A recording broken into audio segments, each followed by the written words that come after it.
ডিসেম্বরের প্রথম সপ্তাহ কেটে গেলেও তেমন একটা শীতের দাপট দেখা যাচ্ছে না দক্ষিণবঙ্গে। অবশ্য সেক্ষেত্রে কিছুটা কপাল ভালো উত্তরবঙ্গের, কারণ সেখানে ইতিমধ্যে বেশ কিছুটা নেমেছে তাপমাত্রার পারদ। তবে সোমবার বিরাট বদল বাংলার আবহাওয়ায়। বেলা গড়িয়ে দুপুর হতেই কালো মেঘে ছেয়ে গেল আকাশ। হঠাৎ দেখে যেন মনে হয় সন্ধে নেমেছে ভর দুপুরে। সপ্তাহের প্রথম কর্মদিবসেই বৃষ্টিতে ভিজল গোটা বাংলা।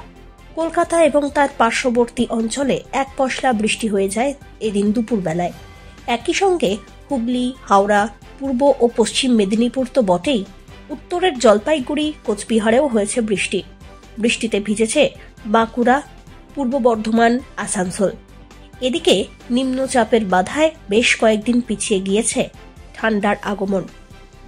আলিপুর আবহাওয়া দপ্তর সূত্রে খবর, পশ্চিমী ঝঞ্ঝা বয়ে চলেছে পশ্চিমবঙ্গ এবং সিকিমের ওপর দিয়ে, যার ফলে বাংলার বিস্তীর্ণ ভূভাগে কয়েক পশলা হালকা থেকে মাঝারি বৃষ্টিপাতের সম্ভাবনা রয়েছে। তবে আগামী 24 ঘন্টা পর সম্পূর্ণভাবে কমে যাবে বৃষ্টি।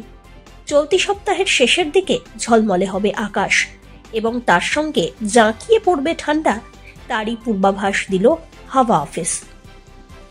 একই সঙ্গে দার্জিলিং, জলপাইগুড়ি, কোচবিহার এবং দক্ষিণবঙ্গের কলকাতা, হাওড়া, দুই বর্ধমান, বাঁকুড়ায় কুয়াশার দাপট বজায় থাকবে, যার ফলে কমে যাবে দৃশ্যমানতা।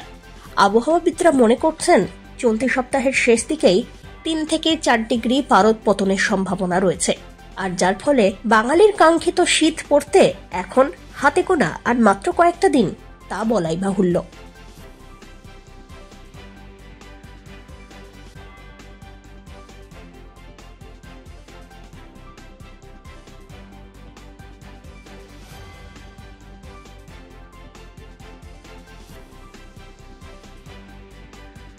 Bureau report, one India Bangla.